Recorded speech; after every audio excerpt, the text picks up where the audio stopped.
মসজিদে আসার পাশাপাশি দিন কথা বলার ঘোষণা তৌফিক দান করেছেন তার দস্তকের মুনিবের দরবারে শুকরিয়া করছি আলহামদুলিল্লাহ। অসংখ্য দরুদ শরীফের হাদিয়া পেশ করছি বিশ্ব মানবতার মুক্তির দিশারি সাইয়্যিদুল কাওনাইন ওয়াল সাকালাইন জনাব মুহাম্মদ রাসূল সাল্লাল্লাহু আলাইহি ওয়াসাল্লামের প্রতি শুকর সাল্লাল্লাহু আলাইহি ওয়াসাল্লাম। প্রিয় উপস্থিতি, আপনারা সবাই কেমন আছেন? আলহামদুলিল্লাহ আলা কুল্লি হাল। আজকে আমরা শাওয়াল মাসের দ্বিতীয় জুমাতে এসেছি। রমজানের পরে যে মহিমান্বিত মাস আমাদের মধ্যে আসে সেটা হলো শাওয়াল মাস। শাওয়াল মাসের আজকে দ্বিতীয় জুমা, আরেকটা জুমা পাবে আর ওই মাসটা। তো শাওয়াল মাসে একটি কাজ করা সুন্নাহ বলা হয়, সেটা হলো নিকাহ। নিকাহ সম্পর্কে আমার আলোচনা হবে, কিন্তু তার আগে বর্তমান পরিস্থিতি নিয়ে কিন্তু ভূমিকা সম্পর্কে কথা বলতে চাই। আমরা সকলে জানি আমরা তিনটি ধাপে মাস বছর গণনা করি। ইংরেজি সন, বাংলা সন, আরবি সন। আরবি মাসের প্রথম মাসকে বলা হয় মুহররম মাস। ইংরেজি শতাব্দীর প্রথম মাসকে বলা হয় জানুয়ারি। আর বাংলা সনের প্রথম মাসকে বলা হয় বৈশাখ। আরবি সনকে নিয়ে আমাদের তেমন মাথা ব্যথাও নাই, দিবস পালন নিয়ে কোনো চিন্তাও নেই। তবে ইংরেজি নববর্ষ এবং বাংলা নববর্ষ নিয়ে আমাদের দেশে এবং আমাদের সমাজে বিভিন্ন ধরনের শরীয়ত বহির্ভূত আচার অনাচার দেখা যায়, যেগুলো ইসলাম বহির্ভূত হওয়ার কারণে আমাদেরকে ওই ব্যাপারে নির্দেশনা দিতে হয়। যেমনি ভাবে আল্লাহ বলছেন, ওয়ানদির নাসা ইয়াওমা ইয়াতিহিমুল আযাব ফায়াকুলু আল্লাযীনা যালামু রাব্বানা আখিরনা ইলা আজালিন করিব। নির্দেশনা দেওয়ার জন্য মহান রব্বে কারীম বলেছেন, ওয়ানদির নাস, মানুষদেরকে পথ প্রদর্শন করেন কোন দিনের, ইয়াওমা ইয়াতিহিমুল আযাব, যেদিন মানুষের মাঝে আযাব আসবে। ওই দিন মানুষরা বলবে, ফায়াকুলু আল্লাযীনা যালামু রাব্বানা আখিরনা ইলা আজালিন করিব। এই আযাব থেকে মাবুদ আমাদেরকে একটু রেহাই দিন, মুক্তি দিন কিছু দিনের জন্য। বিদায় যে অনাচার শরীয়ত বহির্ভূত যে কাজকর্ম আমরা শতাব্দীর শুরুতে, বছরের শুরুতে করে থাকি, ওই কাজগুলোর দ্বারা আপনি পরকালে ক্ষতিগ্রস্ত হবেন, আযাবের সম্মুখীন হবেন। বিদায় ওই আযাব থেকে রক্ষা করার জন্য আল্লাহ রাব্বুল আলামিন আমাদেরকে পথ প্রদর্শন করতে বলেছেন, বিদায় বলেছেন। বাংলা নববর্ষ শুরু হবে পয়লা বৈশাখ, আগামী মঙ্গলবার।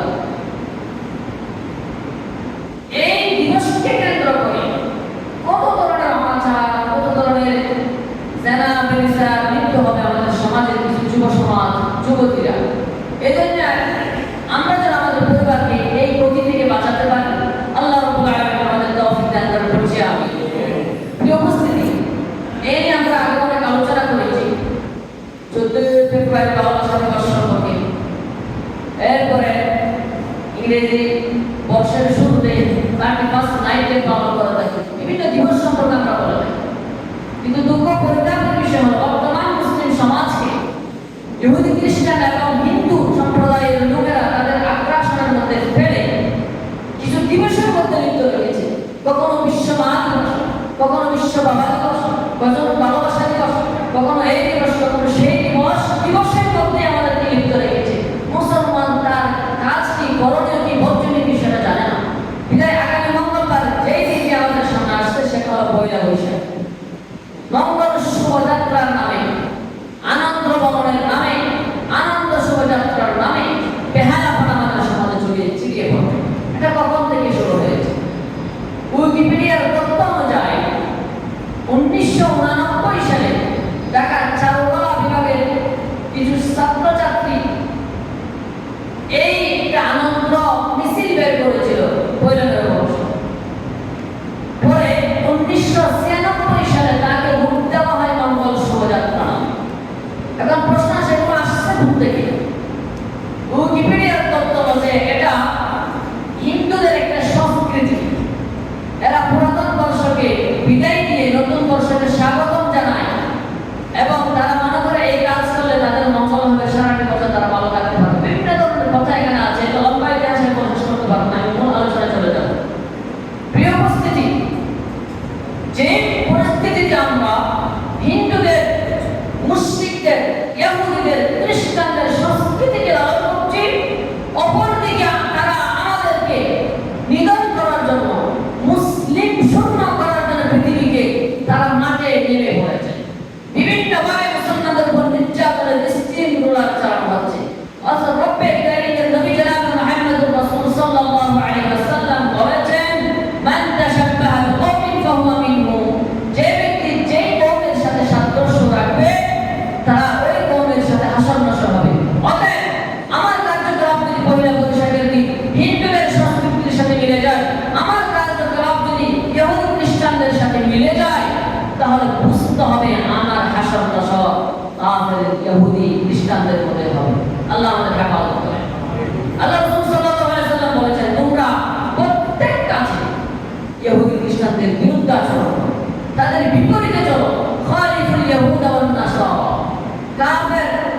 ইহুদি খ্রিস্টানদের বিরুদ্ধে আচরণ করে তোমরা চলো। কেন?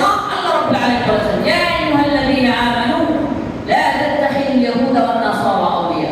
তোমরা কাফের ইহুদি নাসারাদেরকে বন্ধু রূপে গ্রহণ করো না, কারণ তারা পরস্পর দুশমন। বা'দুহুম আউলিয়া বা'দ, তারা পরস্পরের বন্ধু, তোমাদের দুশমন। লা তাজিদান্না আশাদ্দান নাস আদাওয়াতান লিল্লাযীনা আমানুল ইয়াহুদা ওয়াল্লাযীনা আশরাকু। তোমরা পাবে মানুষের মধ্যে খুব কঠোর, আশাদ্দান নাস আদাওয়াতান লিল্লাযীনা আমানু, মুমিনদের সাথে খুব বেশি শত্রুতা পরায়ণ ইহুদি এবং নাসারা। এরপর তারা ওয়াল্লাযীনা আশরাকু, যারা মুশরিকরা, মূর্তি পূজারী হিন্দুরা। আপনারা দেখবেন এই হিন্দুরা, এই নাসারারা, মাল্লা উমরা, গত কয়েকদিন আগে পত্রিকায় দেখেছি, এক হিন্দু নাম গোপন রেখে মুসলিম ছেলে 200 নারীর সম্ভ্রমহানি করেছে, নির্যাতন করেছে এবং তাদেরকে নির্যাতন করে বারোটা পাচার করেছে। এরকম অহরহ ঘটনা ঘটতেছে। কেন? আমাদের মুসলিম রমণীরা তো দুর্বল, তারা তো শয়তানের ফাঁদে পা দেয়, এই মালামানদের ফাঁদে পা দেয়, আর তারাও ষড়যন্ত্র করছে মুসলমানদের ব্যাপারে। আল্লাহ বলেছেন মুসলমানদের মুমিনদের কঠোরতম দুশমন হলো এই মুশরিকরা এবং ইহুদি নাসারা। আর আমরা সেটা বুঝি না বিদায় মহিলা নববর্ষের নামে সে অপসংস্কৃতিকে আমরা নিজেদের ইসলামের সংস্কৃতির নামে চালিয়ে দেয়। এমনকি এটা রাষ্ট্রীয়ভাবে তাদেরকে প্রোটোকল দেওয়া হয়, রাষ্ট্রীয় পালনের জন্য সেটা নির্দেশ দেওয়া হয়। এই পয়লা বৈশাখ পালনকে ইসলাম সম্পূর্ণরূপে হারাম করেছে। অতএব যে ব্যক্তি মুসলিম দাবি করবে, কোন মুসলমান এই বিজয়কে সংস্কৃতিকে নিজেদের সংস্কৃতি গ্রহণ করতে পারে না এবং পালন করতে পারে না, ঠিক কিনা?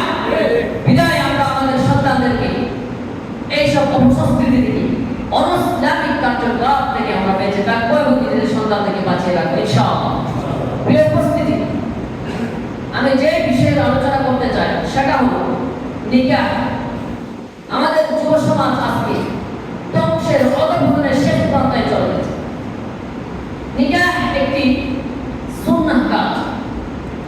অনেকে মনে করে থাকেন, হুজুর আপনারাই যেমন আল্লাহ যে বলছেন মানব জাতি এবং জিন জাতিকে আল্লাহ বানিয়েছেন ইল্লা লিয়াবুদু, ইবাদত করার জন্য। বিবাহ দরকার, বিবাহ শাদী, চাকরি, ব্যবসা বাণিজ্য, এগুলো তো ইবাদতের পরিপন্থী কাজ, ঠিক কিনা? না, বিবাহ একটি সুন্নাহ কাজ, ইবাদতের পরিপন্থী না। মুমিনের প্রত্যেক কাজই ইবাদতের মধ্যে গণ্য হবে।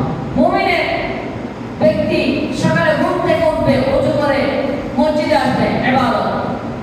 মসজিদ থেকে যাওয়ার সময় প্রস্রাবের সাথে প্রস্রাব করতে যাবে, সুন্নাহ অনুযায়ী কাজ করবে, এটা ইবাদতের মধ্যে গণ্য হবে। অর্থাৎ মুমিনের সকাল থেকে নিয়ে রাত পর্যন্ত, রাত থেকে নিয়ে সকাল পর্যন্ত প্রতিটা কাজ কিসের মধ্যে গণ্য হয়?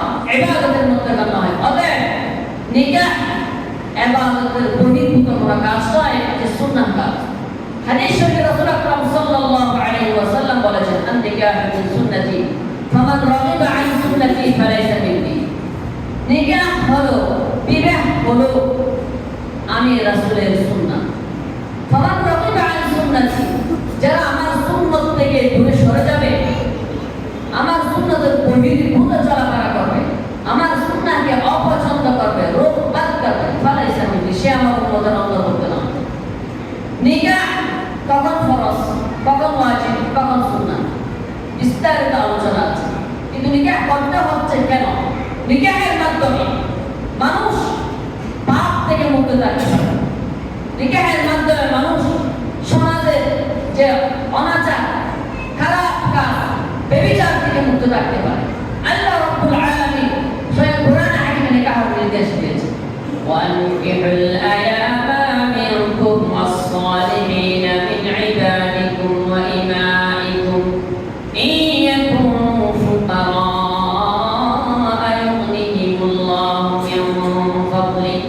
وأنكحوا الأيام منكم والصالحين من عبادكم وإمائكم। আল্লাহ রাব্বুল আলামিন বলেন, তোমাদের মধ্যে থেকে যারা বিবাহহীন, বিবাহ করে নাই অথবা বিবাহ করেছে, তালাক হয়ে গেছে, ডিভোর্স হয়ে গেছে, অথবা কোনো স্ত্রী বিধবা হয়ে গেছে, তাদের আল্লাহ বলছেন ওয়া ইমাইকুম, তোমাদের মধ্যে যারা বিবাহহীন, وأنكحوا الأيام منكم وإمائكم মিন ইবাদিকুম ওয়া ইমাইকুম, তোমাদের যারা মালিক, যারা দাস-দাসী এবং দাস-দাসীদের মধ্যে যারা বিবাহিত এবং তোমাদের মধ্যে যারা বিবাহিত তাদেরকে তোমরা বিবাহের ব্যবস্থা করো। ইয়াকুনু ফুকারা, যদি তোমরা দরিদ্র হও, ইউগনিহিমুল্লাহু মিন ফাদলি, আল্লাহ রাব্বুল আলামিন তোমাদেরকে সামর্থ্যবান করে দেবেন। আল্লাহর কাছে দোয়া করো, চেষ্টা করে যাও। ইউগনিহিমুল্লাহু মিন ফাদলি ওয়াল্লাহু ওয়াসিউন আলীম, আল্লাহ হচ্ছে জ্ঞানী, আল্লাহ হচ্ছে প্রশস্তকারী। তোমাদের রিজিকের ব্যবস্থা করতে পারেন একমাত্র আল্লাহ। আল্লাহ বলেন ওয়ানকিহুল আয়ামা মিনকুম ওয়াস-সালিহিনা মিন ইবাদিকুম ওয়া ইমাইকুম। তাহলে বিবাহের নির্দেশ রব্বুল আলামিন দিয়েছেন, কারণ বিবাহ কখন ফরজ হয়। মানুষ যখন গুনাহ থেকে বাঁচতে পারে না, চতুর্মুখী ফিতনার মধ্যে পড়ে যায়, গুনাহ থেকে বাঁচতে পারে না এবং সামর্থ্য আছে বিবাহ করার জন্য, ওই ব্যক্তির উপর বিবাহ করাটা ফরজ কিংবা ওয়াজিব হয়ে যায়। শারীরিক সক্ষমতা আছে, আর্থিক সক্ষমতা আছে, স্ত্রীকে ভরণ-পোষণের দায়িত্ব নেওয়ার জন্য সবকিছু সামর্থ্য আছে, শারীরিক এবং মানসিক সক্ষমতা তার ব্যক্তির থাকবে এবং ওই ব্যক্তির জন্য বিবাহ করাটা ফরজ এবং ওয়াজিব হয়ে যায় যদি সে গুনাহ থেকে বাঁচতে না পারে। আর যদি গুনাহ থেকে বাঁচতে পারে কিন্তু সক্ষমতা আছে, টাকা পয়সা আছে, সবকিছু আছে, তার জন্য বিবাহ করাটা সুন্নাহ। এবং পক্ষান্তরে ওই ব্যক্তির জন্য বিবাহ করা হারাম যে ব্যক্তির থেকে সামর্থ্য আছে সব আর্থিকভাবে কিন্তু শারীরিকভাবে সক্ষমতা নাই, স্ত্রীর সে সক্ষমতা পূরণ করতে পারবে না, স্ত্রীকে মানসিক তৃপ্তি দিতে পারবে না, এমন যদি কেউ হয়ে থাকে তার জন্য বিবাহ করাটা হারাম, কেননা তার স্ত্রী হক আদায় করতে পারবে না। তাহলে বিবাহ কখনো ফরজ হয়, কখনো ওয়াজিব হয়, কখনো সুন্নাহ হয়। হাদিস শরীফে রাসূল আকরাম সাল্লাল্লাহু আলাইহি ওয়াসাল্লাম যুবকদেরকে উদ্দেশ্য করে বলেছেন, ইয়া মা'শারাশ শাবাব, ও যুবকের দল, মান ইসতাতা'a মিনকুমুল বা'আতা ফালইয়াতাযাওয়াজ, তোমাদের মধ্য থেকে যারা সামর্থ্য রাখো, ফালইয়াতাযাওয়াজ, তারা যেন বিবাহ করে। ফাইন্নাহু আগাদ্দু লিল বাসারি, কেননা তার দৃষ্টিকে সংযত রাখে, ওয়া আহসানু লিল ফারাজি, এবং লজ্জাস্থানকে হেফাজত করার জন্য একটা উত্তম উপায় হয়। ওয়া আহসানু লিল ফারাজি ওয়া ইল্লাম ইয়াস্তাতি' ফা'আলাইহি বিস-সাওম, যে ব্যক্তি রোজা রাখে সামর্থ্য রাখে না, রোজা রাখে যে ব্যক্তি সামর্থ্য রাখে না, ফা'আলাইহি বিস-সাওম, তার শারীরিক সক্ষমতা আছে কিন্তু আর্থিক সক্ষমতা নাই, বিবাহ করতে পারছে না টাকার অভাবে, রাসূল বলেন ফা'আলাইহি বিস-সাওম, সে যেন রোজা রাখে, কেননা ফাইন্নাহু লাহু উজা, ওই রোজা তাকে খারাপ কাজ থেকে বিরত রাখবে, তার লজ্জাস্থানকে হেফাজতের জন্য যথেষ্ট হবে রোজা। সুবহানাল্লাহ। কিন্তু আমাদের সমাজে এই বিবাহকে আমরা ভুল করে ফেলেছি। আমরা মনে করি কোটি কোটি টাকা না হলে, গাড়ি বাড়ি দালান কোঠা অট্টালিকা না হলে বিবাহ করা যাবে না, এবং মেয়েদের অভিভাবকরাও এই কথাটা দৃঢ় মনে বিশ্বাস করে যে কোন দরিদ্র ছেলেকে বিবাহ দিলে সে খাওয়াতে পারবে না, সে ভালোভাবে লাইফ মেনটেন করতে পারবে না, লাক্সারিয়াস লাইফস্টাইল সে মেনটেন করতে পারবে না। বিদায় দরিদ্র ছেলেদেরকে, দিনমজুর ছেলেদেরকে কোন অভিভাবক তার মেয়েকে বিবাহ দিতে চায় না। বিদায় আমরা এই বিবাহকে অনেক কঠিন করে ফেলেছি। অপরদিকে কোন ছেলে যখন বিয়ে করতে যায় বড় অঙ্কের মোহর দাবি করে, 20 লাখ 25 লাখ 10 লাখ 15 লাখ টাকা, অনেককে আমরা দেখেছি তার ছেলের বিয়ের সময় 25 লাখ মোহর নির্ধারণ করে। এরকম মোহর নির্ধারণ করে ওই মোহর যদি পরিশোধ না করে মারা যায়, তাহলে আপনি স্ত্রীর হক কে মারা গেছেন। এই স্ত্রীর হক মোহর এগুলো আদায় করতে হবে। আল্লাহ নির্দেশ দিয়েছে, ওয়াতুন নিসা সাদাকাতিহিন্না লিল্লাহ, মহিলাদের মোহর পুরা পরিশোধ করে দাও। তো বিবাহ আমরা কঠিন করে ফেলছি।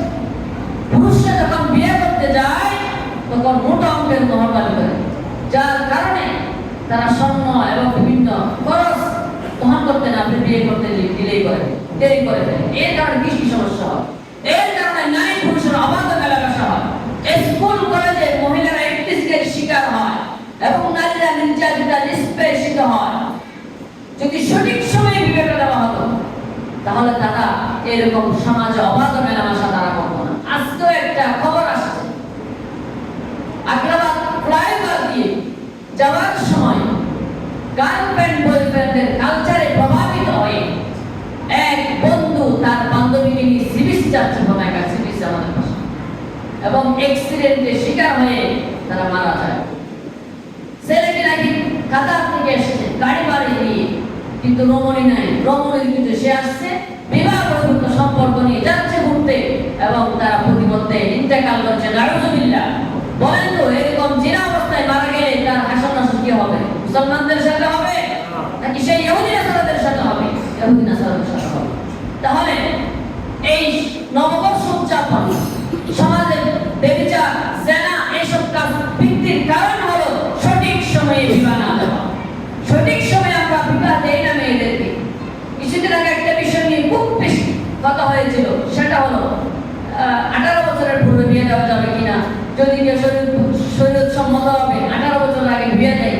এই নিয়ে অনেক কথা কাটাকাটি হয়েছে বিভিন্ন এই যে নাস্তিকদের মধ্যে, যারা ইসলামকে লালন করে না, মুসলমান নামদারি, এমন অনেকেও এটা নিয়ে লেখালেখি করেছে। কিন্তু বিবাহ বহির্ভূত সম্পর্ক করে, টয়লেট কিংবা বিভিন্ন পার্কের মধ্যে ঘোরাফেরা করে, অসামাজিক কাজে লিপ্ত হয়, তাদের ব্যাপারে কোনো কথা বলে না। কিন্তু কথা বলে তখন যখন শরীয়ত সম্মতভাবে কোনো রমণীকে একজন দিনদার স্বামীর কাছে তুলে দেয়, তখন আপত্তি করে শরীয়ত নেই, ঠিক কিনা? বিদায় এই সমস্ত অসামাজিক কাজ থেকে আমাদের রক্ষা করতে হবে। দেরি করে বিবাহের সমস্যাটা কি? অনেক সময় দেখবেন ডাক্তারও এই কথাটা বলেন, মহিলাদেরকে দেরিতে বিয়ে দেওয়ার কারণে তাদের শারীরিক অনেক রোগ সৃষ্টি হয়, যার কারণে তারা মৃত্যুর পথে পতিত হয়। এবং যুব সমাজ এখন আমরা হায়াত পাই কতদিন হিসাব করে দেখেন। রাসূল তো বলেছেন 60 থেকে 70 বছর, কিন্তু এই 60-70 বছর তো না।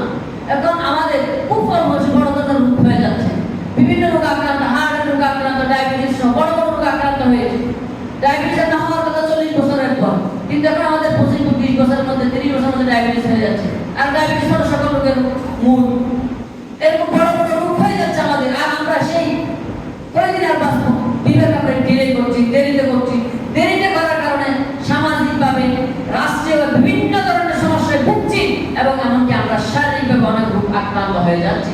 বিদায় এই বিবাহকে আমরা ডিলে করবো না, বিবাহকে আমরা সহজ করবো। রাসূল বলেছেন সবচেয়ে উত্তম এবং কল্যাণকর বিবাহ হলো যে বিবাহটা সহজ হয়, মহর কম হয়। আমি আমার অনেক ফ্রেন্ডদের দেখেছি 20,000 টাকা দেন মহরে বিয়ে হয়েছে। এগুলো চট্টগ্রামের বাইরের কথা বলছি। চট্টগ্রামও একজন আমার বাইরে ফুলসরিবার থাকে, তিনি 35,000 টাকা কামিয়ে বিয়ে করেছেন। আলহামদুলিল্লাহ।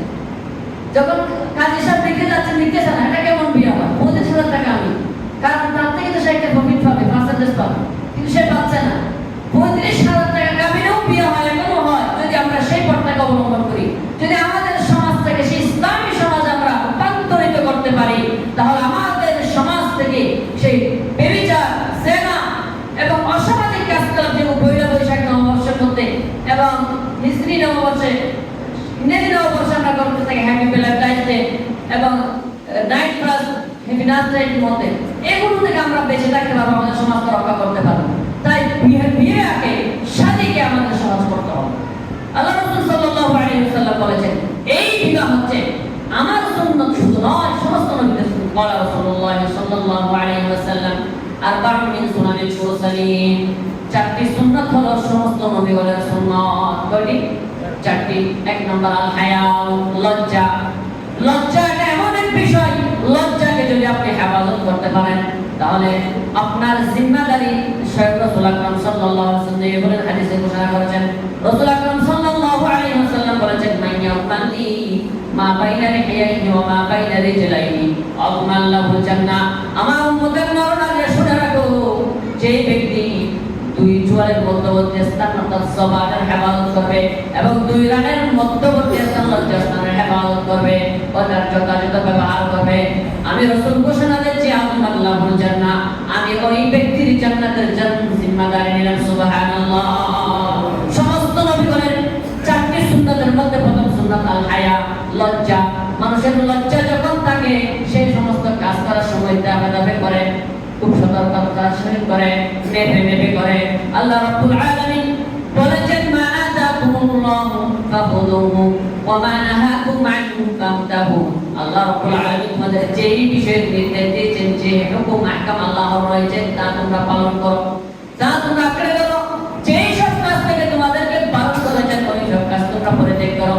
একজন মুমিন সকালবেলায় যখন ঘর থেকে বের হয়, পাটা দেওয়ার সময় হিসেব করে দিবে, এই পা যে আমি দিয়েছি এটা আমার জন্য সওয়াবের কাজ নাকি গুনাহের কাজ, আমি ভালোর দিকে যাচ্ছি না খারাপের দিকে যাচ্ছি। প্রত্যেকটা কাজ মেপে করবে।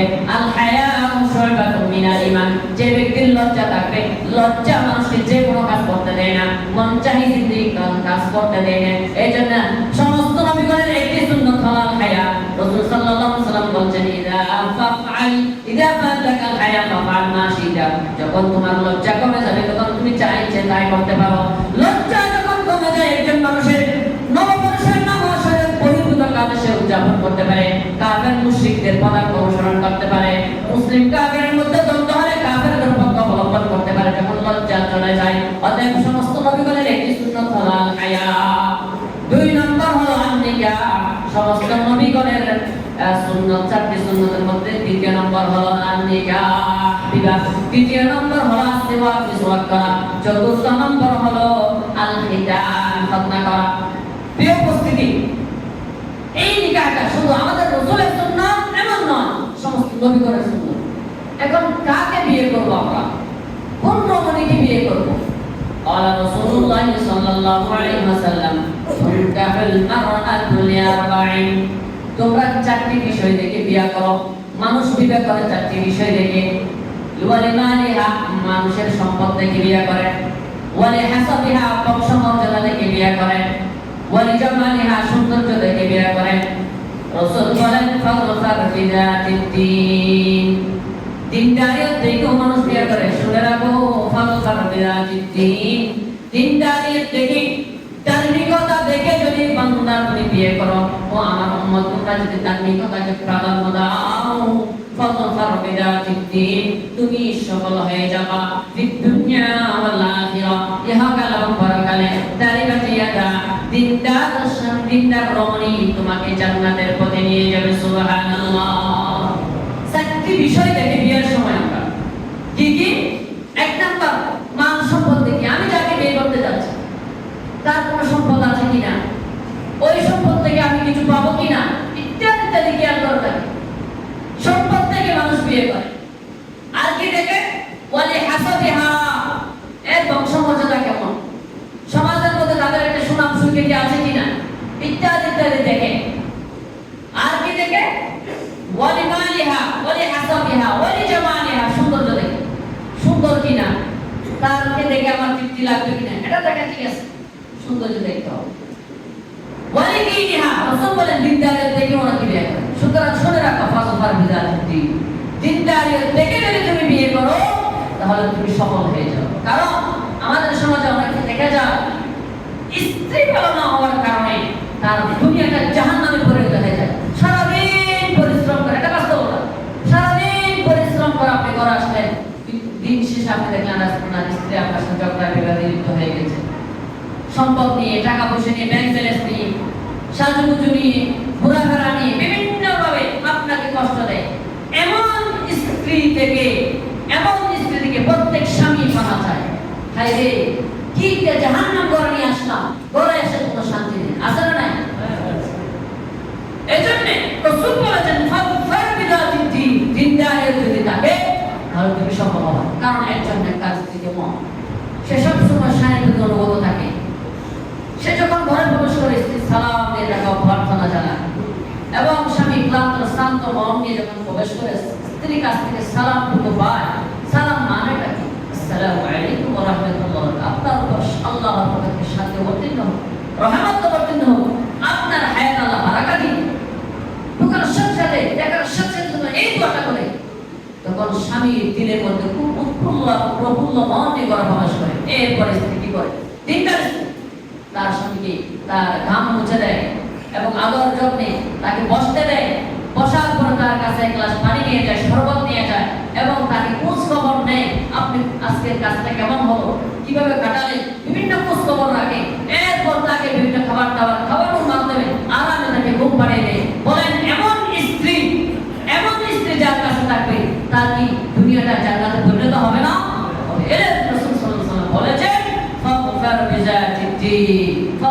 বিজাতিতি, দিনদারিয়ত থেকে, ধার্মিকতা থেকে বিয়ে করেন।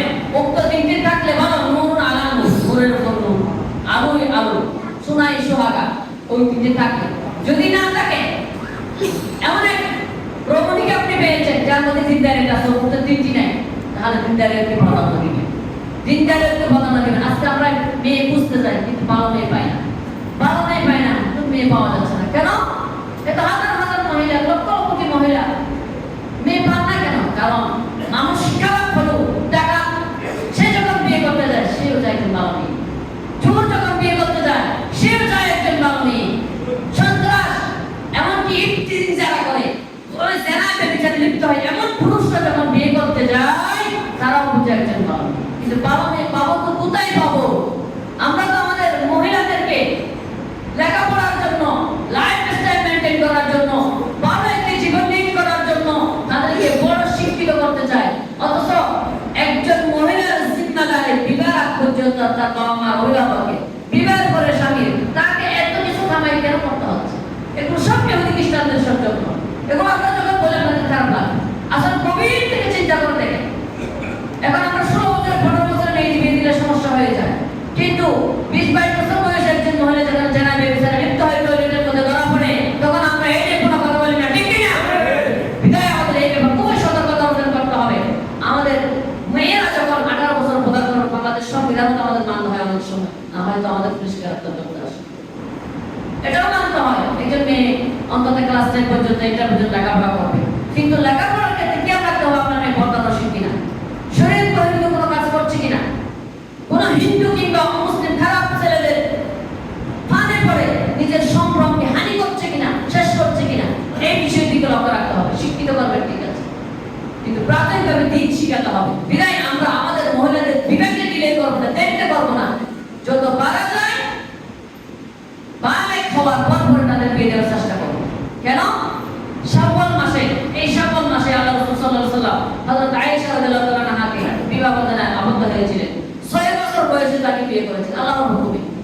হযরত সিদ্দিক আকবর রাদিয়াল্লাহু তাআলা চেয়েছিলেন তার হাবিবের সাথে, বন্ধুর সাথে একটা রক্তের সম্পর্ক গড়ে তোলা। 6 বছর বয়সে আল্লাহর হুকুমে তাদের বিয়ে হয়। 9 বছর বয়সে আয়েশা সিদ্দিকা রাদিয়াল্লাহু আনহা হযরত রাসূল আকরাম সাল্লাল্লাহু আলাইহি ওয়াসাল্লামের স্ত্রীর ঘরের মধ্যে উঠেন। 9 বছর বয়সে যখন বালেগা হয়, সবালাগা হয়। যাই হোক, আমরা এখন বালেগা হওয়ার পরে লেখাপড়া করাই, কিন্তু অন্তত বাংলাদেশের সংবিধান অনুযায়ী 18 বছরের পরে যেন নাজের দিকে খেয়াল রাখতে হবে। কারণ চতুর্মুখী ফিতনা, এই ফিতনার মধ্যে পড়ে আপনার ছেলে এবং মেয়ে ভিন্ন পথ অবলম্বন করতে পারে, যার পর আপনি কান্না করবেন সাহায্য পাবেন না। কারণ আরেকটি সমস্যা, রাসূল সাল্লাল্লাহু আলাইহি ওয়াসাল্লাম বলেছেন, হাসাবাজুল ওয়াদুদা ওয়ানুদা ওয়া ইন্নী মুকাতিরাতুন বিকুমুল উম্মাহ। আর কাছে আছে মুকাতিলুল আম্বিয়া ইয়াউমাল কিয়ামah। তোমরা বেশি বেশি সন্তান প্রসব করতে পারে এবং মেয়েদেরকে বিয়ে করো। কেন? আমি কিয়ামতের ময়দানে আমার উম্মত বেশি মানে অন্যান্য নবীদের মাঝে গর্ববোধ করতে পারবো, আমার উম্মাহ বেশি। কিন্তু দুঃখ পরিতাপের বিষয় হলো আমরা এখন সন্তান নিতে চাই। একটা বুড়ি আমাদেরকে শিখিয়ে দিয়েছে কাফের মুশরিকরা, 2টি সন্তানের বেশি নয়, একটি হলে বলা হয়, ঠিক না? এই স্লোগানটা আমরা অনেক আগে শুনেছি। 2টি সন্তানের বেশি নয়, একটি হলে বলা হয়। দুর্ভাগ্যবশত হঠাৎ অ্যাক্সিডেন্টে যদি আপনার একটি সন্তান মারা যায়, তাহলে নিঃসন্তান। অনেক সময় দেখা যায় অনেকে বাচ্চা নেয় না, প্রাথমিক যুগে, পরের দিকে আর বাচ্চা হয় না, এমনও ঘটনা ঘটে। আর বেশি সন্তান নিতে তো আমরা চাই না। যদি ডাক্তার জাকির নাইককে প্রশ্ন করা হলো সন্তান বেশি নেওয়া পছন্দ, তিনি বলেছিলেন, আমি আমার বাবা মায়ের 5 নম্বর সন্তান। আপনাদের সূত্র অনুযায়ী যদি আমার বাবা মা যদি 2টি সন্তান নিয়ে যথেষ্ট করে দিতেন, আমি জাকির নাইককে ঠিক আসতে পারতাম, ঠিক না? আমি আমার বাবা মায়ের 5 নম্বর সন্তান। আমি আমার ভাই বোন 9 জন, আলহামদুলিল্লাহ। আমার একটা সিজার হয় না, মায়ের শান্তিতে আছেন, সুখে আছেন, কোনো কষ্ট হয় না। কারণ তৎকালীন সময়ে এখানে অনেকে দেখবেন প্রায় ভাই বোন 9 জন, 7 জন, 5 জন, এরকম নাই। কিন্তু ওই সময় কোনো সমস্যা হয় নাই। আমার বাবা মাও যদি কন্ট্রোল করে 2টি বাচ্চা নিত, আমি দুনিয়াতে আসতে পারতাম, আমাদের সাথে কথা বলতে পারতাম। যদি তবে এখানে অনেক মুসলিম এখানে আসতে পারতো, অনেকে আসতে পারতো না যদি এই কন্ট্রোলটা করতো। রাসূল বলেছেন, তাসাব্বাজুল ওয়াদুদা ওয়ানুদা, তোমরা বেশি সন্তান জন্ম করতে পারে, জন্ম দিতে পারে এমন মেয়েকে বিয়ে করো। যাই এই